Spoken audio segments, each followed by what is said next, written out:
I was at the Olympics this year and I'm going, Noah Lyles was actually training. He's power cleaning like 115 like 3 days before the comp. This dude's the fastest guy in the world. And we still have coaches that are like, you know, you shouldn't really lift if you want to be fast. Really? Like, are we sure about that? Thea LaFawn, the triple jumper who won the Olympics, 90 kilo power cleans at 1.8 meters per second. That's 200 pounds and she weighs 133 pounds and she can freaking triple jump over 50 feet. But we still don't want to get our kids to do these lifts. When we're training people at Garage Strength, what we try to do is we will assess athletes every 12 weeks. And I wanted to share this specific case study real quick before we get into the full presentation, where our whole goal, so we have a 12-year-old female athlete, okay, so she comes in and she trains around 3.5 sessions a week, meaning some weeks it's more than 4, some weeks it's 3. Okay, and we were trying to diagnose with her, how can we get her to be more explosive, meaning we want to develop her fast twitch muscle fibers, right? So we're looking at this athlete and we're trying to work through the best indicator for us is going to be a vertical jump, a broad jump. Maybe if it's nice outside, it has been absolutely horrific in Pennsylvania, like 0 to 10 degrees Fahrenheit, so we haven't been outside to run. We don't have a suite set up like this. So we couldn't test her 10 or we couldn't test her shuttle. But we could test her vert and we could test her broad and then also some of her other lifts, her power clean. And so I wanted to just go through this where, and if you were in my presentation, this is Loveland, the 12-year-old girl I was talking about. And mainly what we saw was that based off of her tests over a 12-week time frame, her back squat went up about 33 pounds. Okay, her bench press went up 10 pounds. Her clean actually increased by 40 pounds. Now, she's 12 years old and she cleaned 187 pounds. So she is gifted. Now, all we did in training during this time frame, 4 days a week, and Legend can attest for this, is she just comes in, she snatches, she cleans, she squats, and she does jumps. She'll snatch, she'll clean, she'll squat, she does jumps. She'll snatch, she'll clean, she'll do single leg, she'll do jumps. And then she throws all 4 of those days. So we aren't doing any functional stuff. We aren't doing anything fancy. We're literally just doing snatches, cleans, squats, front squats, single leg squats, nothing else. Because in my opinion, at that age, she doesn't need anything fancy. We can just do her warm-up. She'll spend about 10 minutes doing barbell progressions, some of the progressions that you guys will see here. So she did increase her clean by 40 pounds. Now, she weighs 170 pounds about. She doesn't look that heavy, not that that's a bad weight, maybe I shouldn't phrase it that way. She just, you know, she's a normal looking 12-year-old for the most part. Her single leg increased by 22 pounds, and this is where I wanted to go into, is that after 12 weeks of just focusing on what we're looking at as these are the key components to developing fast twitch muscle fibers. Her vertical in 12 weeks went up 3.5 inches, okay, 3 inches to 24.5 inches. And 24.5 inches for a 12-year-old girl that weighs 170 pounds is absolutely phenomenal. It's incredible. And I think that, you know, this is an example of how you can assess someone and you can put them through a training protocol, have a very specific goal that you want to try to figure out if you can achieve it, and then you have to hold the kids accountable based off the culture of, hey, I want you to come in 3 to 5 days a week. I want you to hit these lifts, and we're not going to do anything fancy. And that's one thing, talking with you guys yesterday that I wanted to go over was a lot of people were like, well, what if we're short on time, if we're lifting, or if we're throwing, if we're short on time, what can we take away? And I think it's important to recognize that just doing a clean or just doing a squat or just doing a front squat or just doing jumps, that's good, that's enough. And if you only have 30 minutes to lift, doing a clean and doing a squat or doing a clean and doing a bench or doing a clean and doing jumps, like that's really, really good for athletic development, especially in the age group of 12 to 16 years, 12 to 17. So I wanted to just highlight how simple a program really can be and still see phenomenal results. Okay, so I wanted to just go over that because I like taking the tests and then making like a case study so that the kids can see like, hey, all right, I had improvements. And the other thing is that we can see is that if your kids aren't showing up and you don't see improvements, it's a pretty clear correlation. Like, well, you didn't train. Okay, so I wanted to go over a little bit around what does it mean to be like for fast twitch muscle, right? And I think about it as having a very quick reaction, okay? Like being able to react, let's say as a sprinter to the gun. As a jumper, you know, as a triple jumper, being able to react very well on the second, third phase, okay? Obviously also on the first phase. For a thrower, being able to transition through the throw very effectively. Okay, we talked about rate coding yesterday and how science will say, you know, rate coding is so important, and it is important, but it's sort of confusing. But I think that if we could look at, you know, rate of force production, accelerating at a high tempo, getting somebody to be explosive very, very quickly, I think of rate coding. If you have an athlete that has high rate coding, it's like the feeling if you ever rode in a Tesla when the driver like just puts the pedal to the metal. An electric car can accelerate very, very quickly. That's sort of the rate coding thought process, or smashing the button in a video game. I don't know if that makes sense, but that's how, if we're thinking about building fast twitch muscle fibers, that's what we're trying to think through, is we're really trying to train the nervous system to fire as frequently as possible.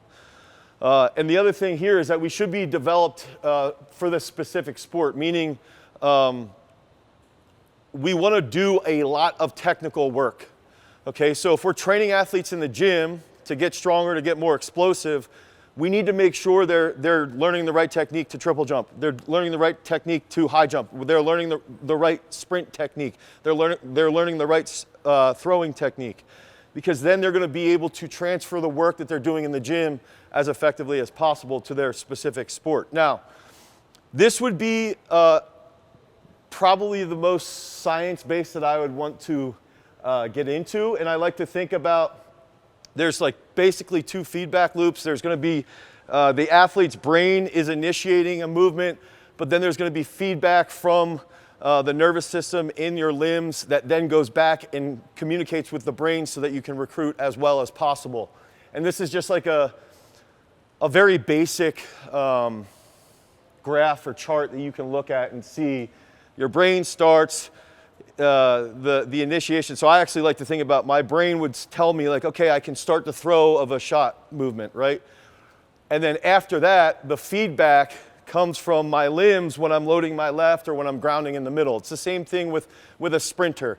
A sprinter might have the first initial high-level control from the brain to get out of the blocks, but they're not thinking as they're sprinting, you know, right leg, left leg, right leg, left leg. They're working through in almost a passive, a much more passive, semi-unconscious resolution. And so that comes back to the feedback that you're going to get from sensory receptors like muscle spindles or your Golgi tendon organs, stuff like that. What's up, guys? Our podcast and our channel are sponsored by our own strength training app, Peak Strength. The entire focus of Peak Strength is to provide you guys with the absolute best sports performance app that you could ever imagine. We build out the programs on the back end. We take in all of these different decisions that we learned here on site at Garage Strength so that we can then apply it to you so you can improve your training. So if you guys want to improve your overall sports performance, head over to peakstrength.app, the Google Play Store or the Apple iOS Store. Download Peak Strength. You'll get a free week of training, and then you can start getting on those gains, get those reps done so that you can become a champion. Now, let's get back to the video. Peace. When we're thinking about building fast twitch muscle fibers, fast twitch muscle, the most important things I think are going to be these three areas. Lengthen muscles, okay? Lengthen muscles with larger tension will force your brain, will communicate to your brain to recruit more high threshold motor units, okay? And if we can recruit more high threshold motor units, then we fire more frequently, and then we can get more explosive. It's somewhat of a defense mechanism in lengthened positions for your body to recruit and create stability in full range of motion positions, in these lengthened positions. And that's how we can figure out, like, Think about a weightlifter catching a clean out of the bottom. When they catch a clean out of the bottom, their muscle spindles are firing out of control, basically to recruit as much fast twitch fiber as possible so that they're stable coming out of the bottom position. So these are like some hacks that we can use in training and then transfer it to track and field. Rapid movements with acceleration. This is actually one of the keys to success in throwing, keys to success in jumping, keys to success in sprinting, is that we've got to think through what are movements that will lead to higher recruitment, and fast movements like plyometrics do wonders for us as far as increasing our fast twitch muscle fiber. And then another thing is a large amount of mechanical tension, meaning it really helps a lot to lift really, really heavy, okay? It can really benefit your explosiveness. A lot of people, so right now we have the number 2 and the number 3 high school girls in the country in shot put. Addie Stiverson's a sophomore. She's so far thrown 50 feet 10. She's a sophomore in high school. She's one of our girls, and she can back squat like 360, and she's 165 pounds. Now, her dad was a power lifter, so she's also a gifted talent, but she's extraordinarily explosive because of how strong she is, because she's not afraid to put weight on the bar. And obviously that takes time to get there. Now, I wanted to go into this a little bit. My background was, this is a book that came out in the early 2000s, and it's from Keijo Hakkinen and Bill Kramer. And they basically compiled research around different sports and how to train for different sports. And I read this when I was younger, and I like struggled to think through this, okay? But as I've continued to coach, I've tried to distill this book into how we can train a shot putter versus a long jumper versus a sprinter versus even a distance runner, okay? And so it's looking at what would be the difference if I want to train a shot putter to be explosive versus I want a triple jumper to be explosive. The triple jumper, probably I want them to be very, very strong and explosive, but they might not back squat as much as my shot putters, okay? They're probably gonna have more relative strength. So this book was a key component to how I started to think through compartmentalizing those different events in those different sports, and it led to this method that we refer to as a sports step method. And if you were in the presentation yesterday, I wanted you to download one of the documents from that. And so I sort of look at training, okay, training athletes. There's truly only 4 ways that you can improve an athlete in the gym, in my opinion, anyway. Those 4 are going to be explosiveness, endurance, strength, and speed, okay? So what I do is I'll look at, based off a specific sport, let's say we look at shot putters, we're going to focus a lot on explosiveness and strength. The endurance component might be how many throws can they take in a session. Okay, so we want to increase their endurance in the sense that we want them to be able to take 30 to 35 throws a session, ideally, but they're not going to go out and run 2 miles, as they would die.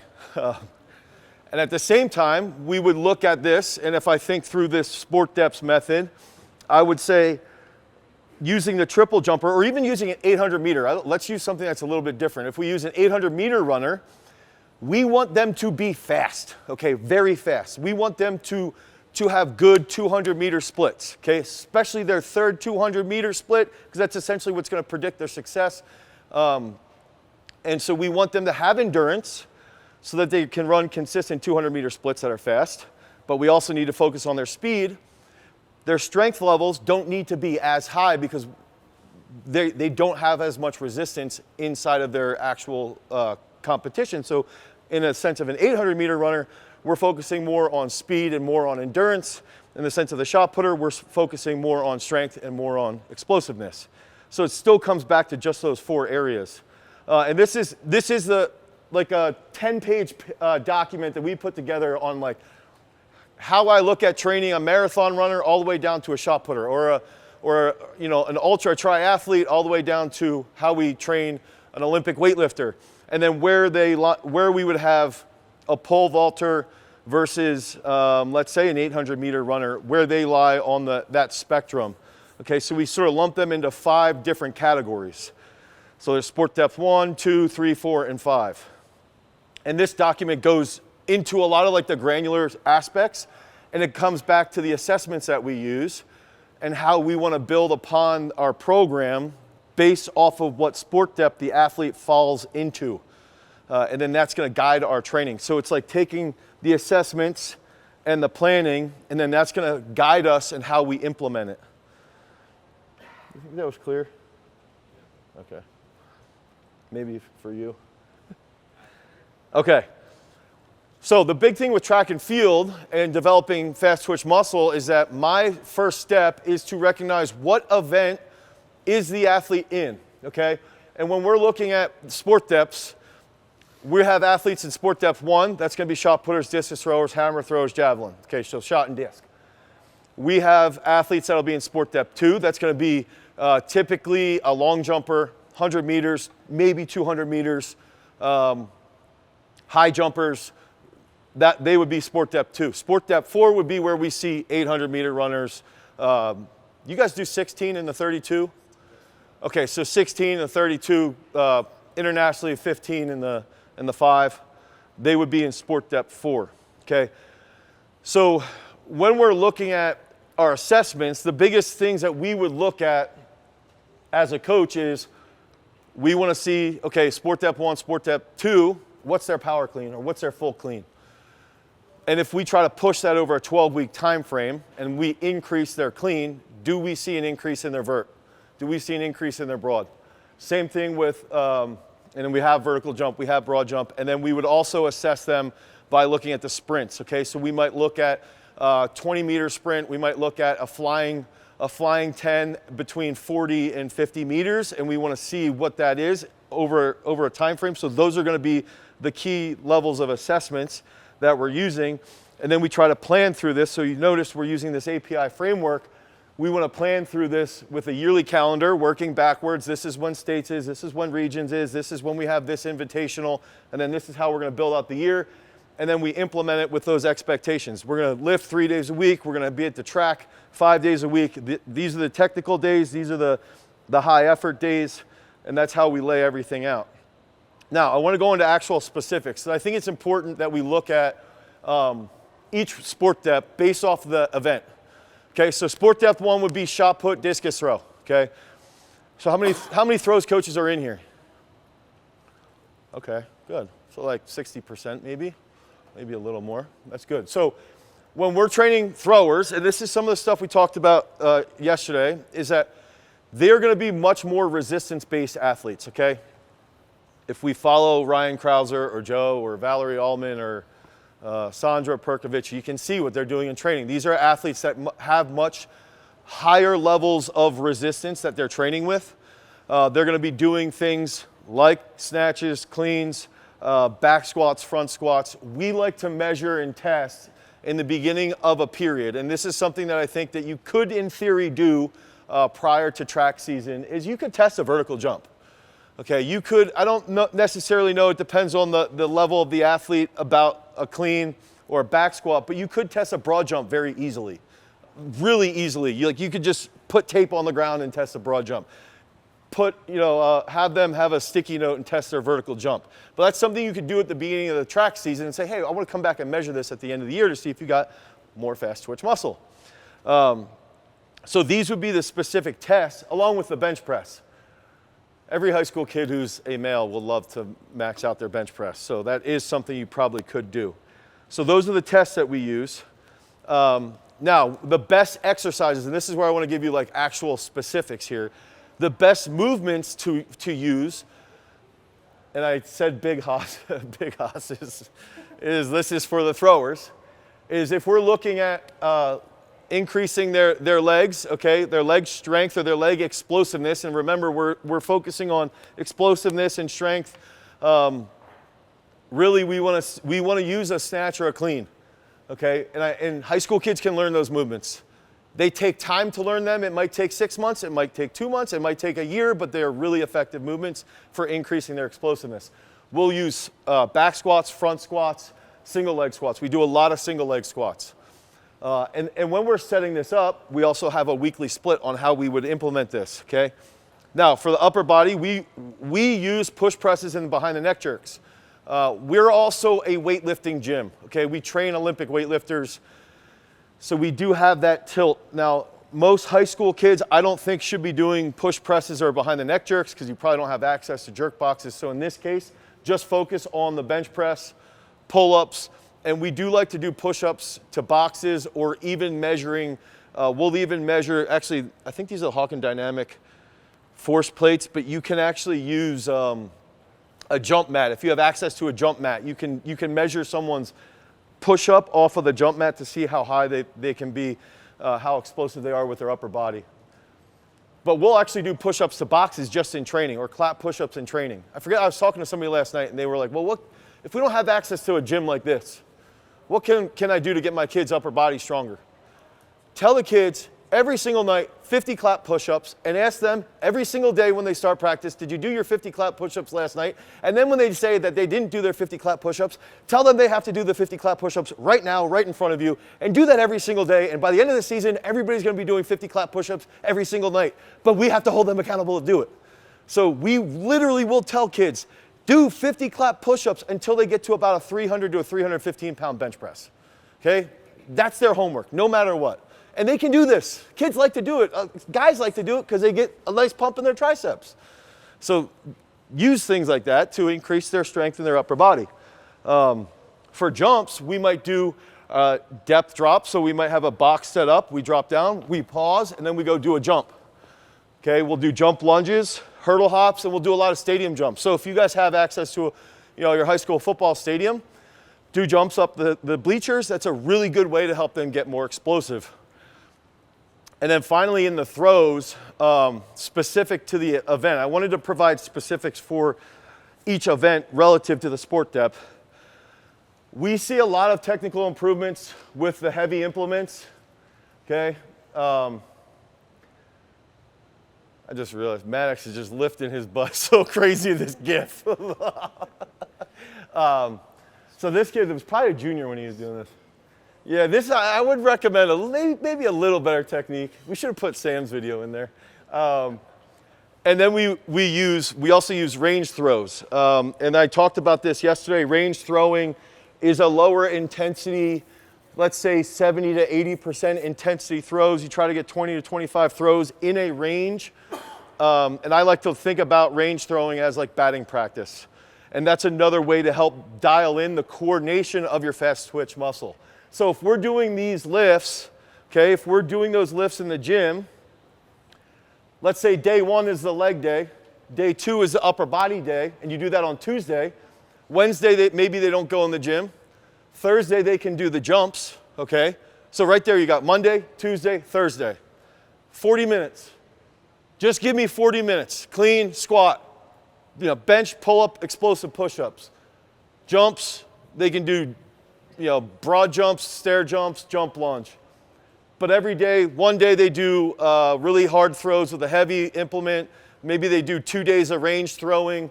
And then on the 4th or 5th day, they can have a mock meet. Right there's a week of training for throwers, okay, for them to get more explosive. Now, if we're looking here at, this would be sport depth 2. This is where we're talking about long jumpers, triple jumpers, sprinters, 100-meter sprinters, 200-meter sprinters. I would probably lump 400 in here as well. This is an interesting one because we still have a lot of, I think I'm okay if you don't want to do cleans. I'm okay with that. I think I'm okay to a point if you don't want to lift, but it still boggles my mind. Like when I was at the Olympics this year, and I'm going, Noah Lyles was actually training, for some reason he was training in the Olympic Village and not out at the US track. He's power cleaning like 115 like 3 days before the comp. This dude's the fastest guy in the world. And we still have coaches that are like, well, you shouldn't really lift if you shouldn't really lift if you want to be fast. Really? Like, are we sure about that? Donald Scott, who's one of the best high jumpers ever from the United States, was doing power cleans with 120 at the HPC right before the Olympics. Like, these are the best guys in the world. a 265. Thea LaFawn, the triple jumper who won the Olympics. I talked about her yesterday. 90 kilo power cleans at 1.8 meters per second. That's 200 pounds, and she weighs 133 pounds, and she can freaking triple jump over 50 feet. But we still don't want to get our kids to do these lifts. We still want to make these excuses like, well, I don't know. I don't think it's going to help him with speed. Okay, well, tell Noah Lyles that. Tell him that he shouldn't be front squatting 200 kilos. So it's like, think about this, and there are one-offs, right? Mondo doesn't lift that much, but what's interesting is Mondo is starting to lift a little bit more because he thinks if he does improve his explosiveness a little bit, he might push 630. Actually, Chris Nielsen's a good example. Yesterday he went 6+, 2 days ago, 6 meters in the vault. He's American. He's extremely strong. Okay, so these are the lifts that we'll use. Sorry about my little rant there. Cleans, okay? Broad jumps, these are the tests. Cleans, broad jumps, single leg squats. We see a massive correlation of single leg squats to vertical jump and single leg squats to sprints. If you wonder why Nick Singleton can run a 4.36, he's a starting running back at Penn State, because he single leg squatted 405 for a triple when he was in high school. Okay, he is extraordinarily strong. He could clean 160 kilos in high school. He could run a 409 shuttle in high school. And now he's one of the best running backs in the NCAA because of that, okay? That helped him be fast, and he weighs 230 pounds. These are some great lifts that you can use as tests to see where your sprinters are, your long jumpers, your high jumpers, whoever. Pull-ups I put in for vault. Vault, I would say explosive pull-ups, weighted pull-ups. I would even say, to a point, sometimes advanced pole vaulters can benefit from doing like a muscle up. At the high school level, though, I don't really think it's necessary. Okay, so speed demon kids. These are the same sport depth too. Okay, these are the sprinters, the long jumpers, triple jumpers. This would be what we're focusing on. Okay, we want to see with the big lifts like a clean. We want to see the speed of the bar moving very, very fast. And we might typically, obviously, by the way, Eric is not a sport depth 2. He's a sport depth 1. He's an Irish record holder in the shot put. He trains at Garage Strength. He's a 24 Olympian. Yeah, he's not we had the wrong video in there. Eric's a good example. He's got a 30+ inch vert and he weighs like 290. Like, yeah, so, all right, back to this. We still want to do front squats. We want to do back squats. We want to do more single leg squats with triple jumpers and with sprinters, okay? And then we'll do sometimes clean pull, snatch pulls, sometimes deadlifts. Although, even though I talked about Addie actually has the junior world record. The shot putter I was talking about, who's a sophomore that throws 50 feet 10.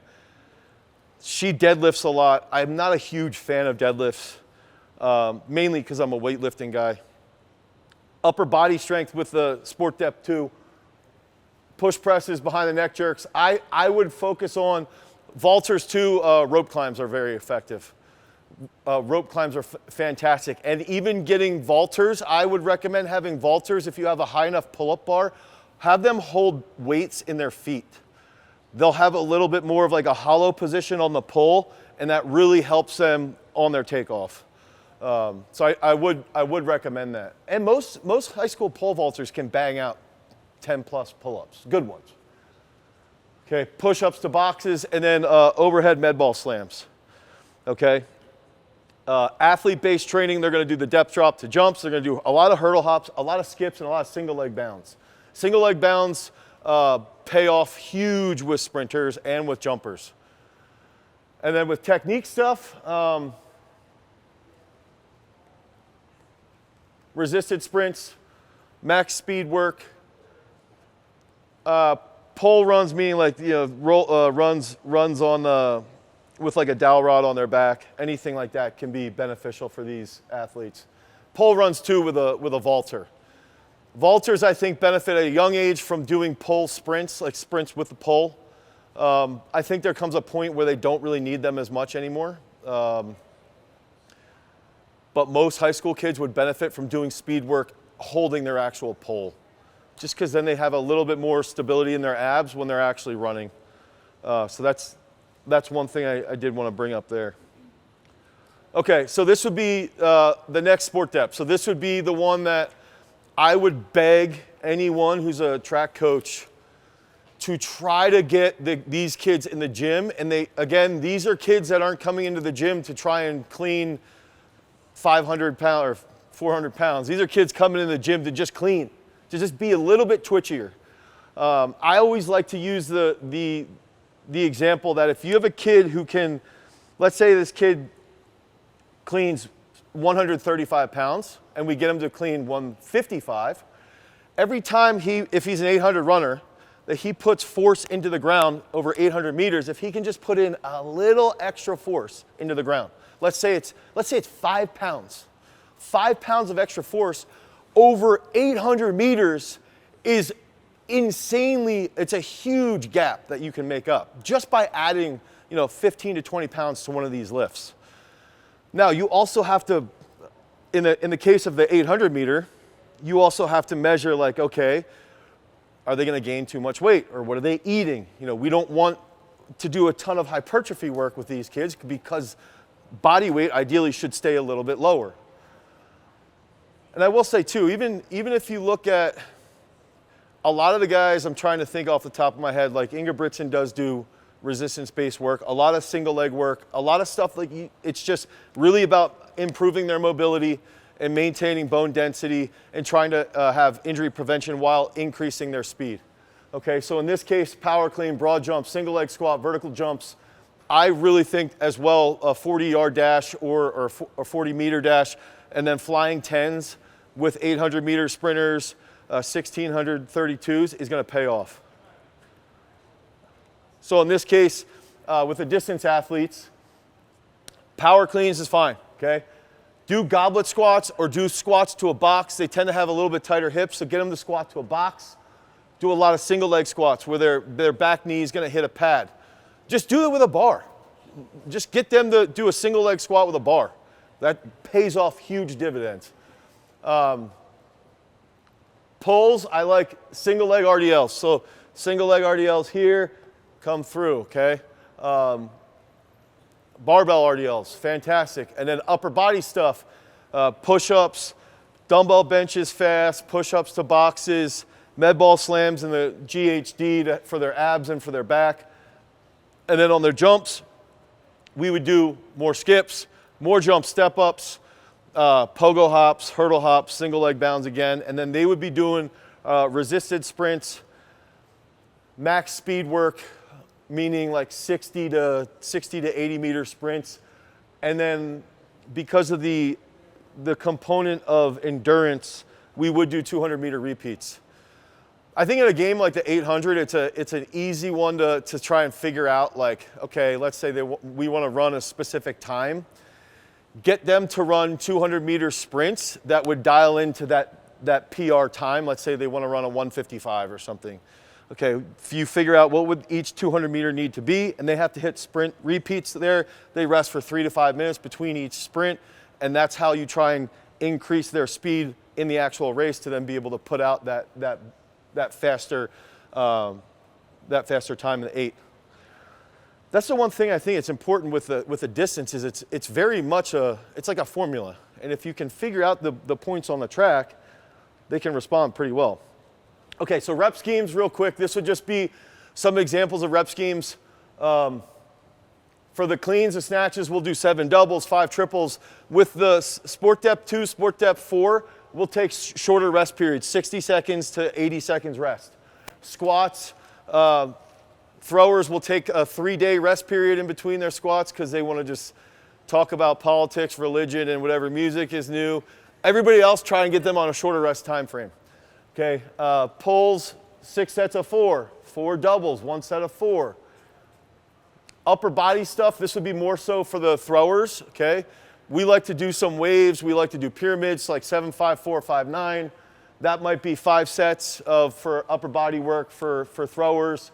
The rows would be 5 sets of 9. Explosive push-ups, 5 sets of 7. Med ball work, 4 to each side if they're doing side medicine ball throws or med ball slams.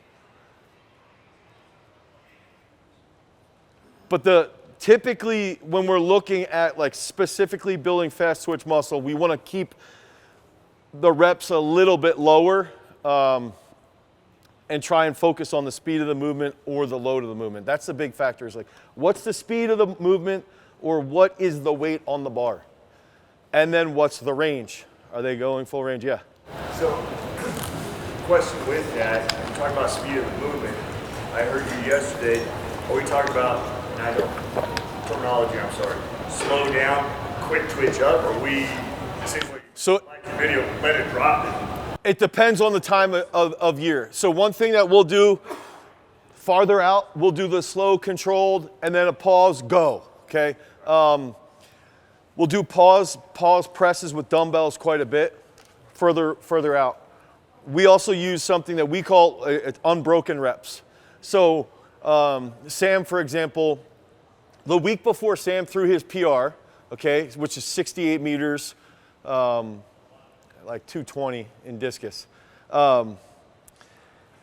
He had 350 on the bar and he hit 5 reps under 4 seconds. So we'll time it and we'll go 1, 2, 3, 4 like that. So to answer your question, it really would be depending upon the time of the year. Earlier in the season, like the next 6 to 8 weeks, I would want to see controlled, and then you can give them, like if we're dealing with sprinters, I'm giving them an auditory command. Yo, you don't go out of the bottom till I say go. And then they come up as quick as possible, and the intent is then higher. So they're recruiting really well because they're lengthened, and then they have an intent to move really fast.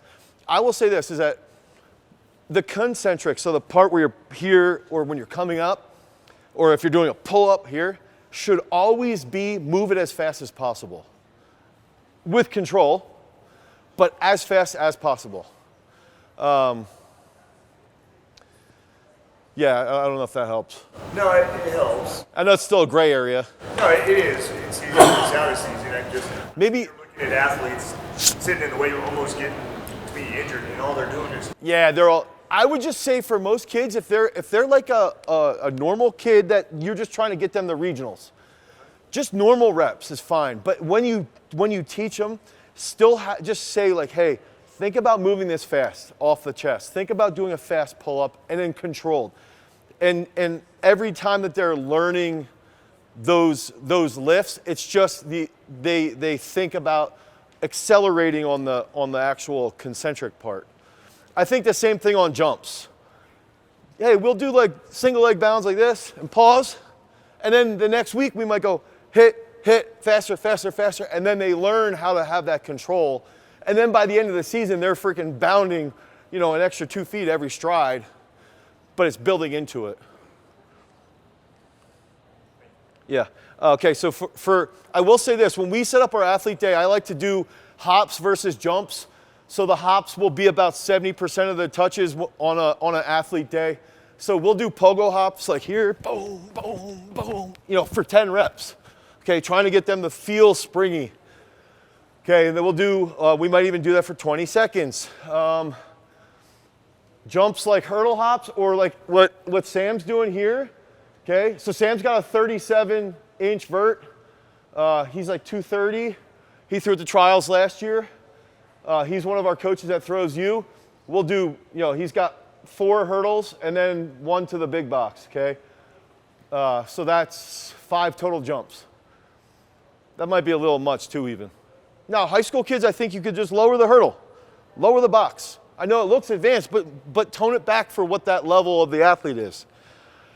And again, this is something you could do out at the throw circles. This is something you could do at the track with your jumpers.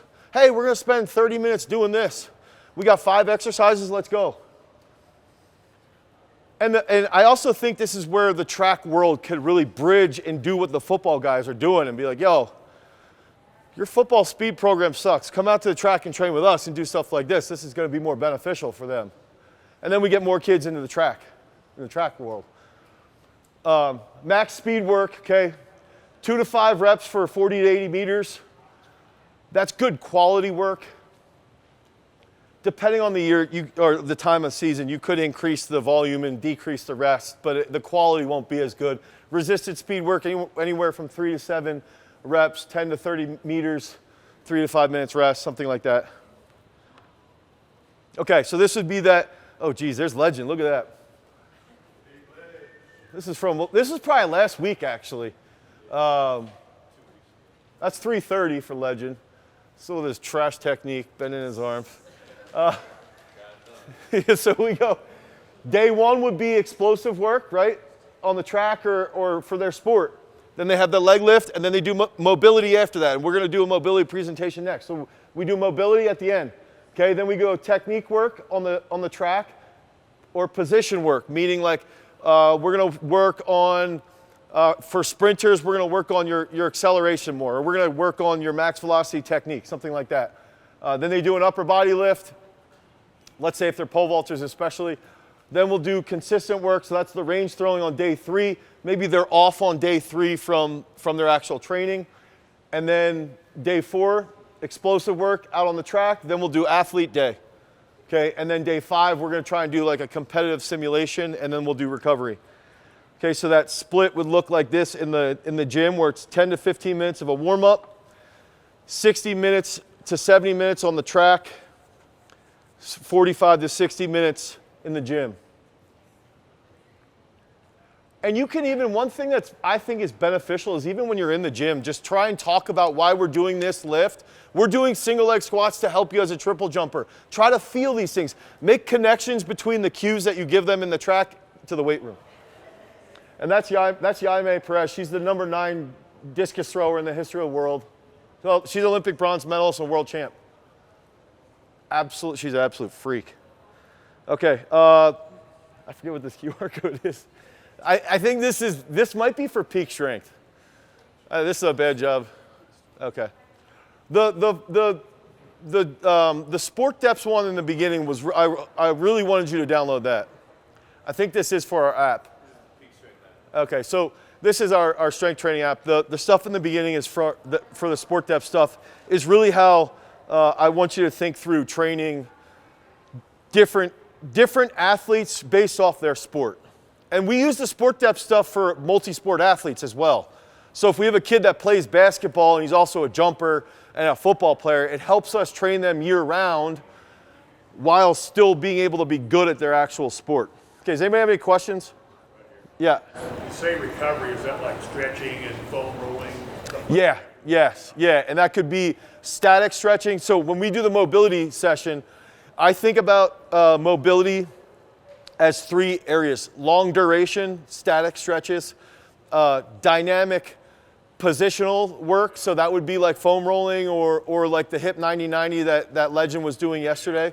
And then also with resistance training. There's a large body of evidence that's showing that resistance training in full ranges can increase mobility. So that's something else that we do quite a bit of. Like with hands and stuff? Yeah. And I will say most of the recovery stuff would be static stretching and any type of like joint manipulation possibly. Yeah. And that's when we can meet with the kids and talk to them about their training session, see how they felt, like communicate with them as well as we can. Anybody else have questions? Yeah. Periodization on these reps and everything, you talk about that with the schedule, months leading up. So do you change reps? We'll change reps, yes. We'll change reps, we'll change load. Mainly, I think most kids don't really need it at a young age when they're like, I used the case study with Loveland in the beginning, the 12-year-old. Her periodization is just come in and do work. Yeah. And then once they get to a certain level of where, when we assess them, now they're at that elite level, that's when we start to periodize them. Like now they're in the state that they could go to the college level. Then we start to really tinker around with their periodization, but we don't worry about it until they're basically like state medalists. That's when we start to worry more about it. Basic building is like this fitness base. Yes. Mobility and all that. Yeah. Yeah. And then if you get a kid that could win a state title, you've got to be aware when they do certain lifts or certain throws or certain jumps, whatever their event, certain sprints, maybe for 2 days after that you notice a fatigue level that's pretty high. You don't want to do that then before a big meet. And it's just having that intuition. And that's what we're doing during the recovery period. It's important to talk to them and be like, hey, how are you feeling? Like, you looked a little sluggish on the track today. be aware.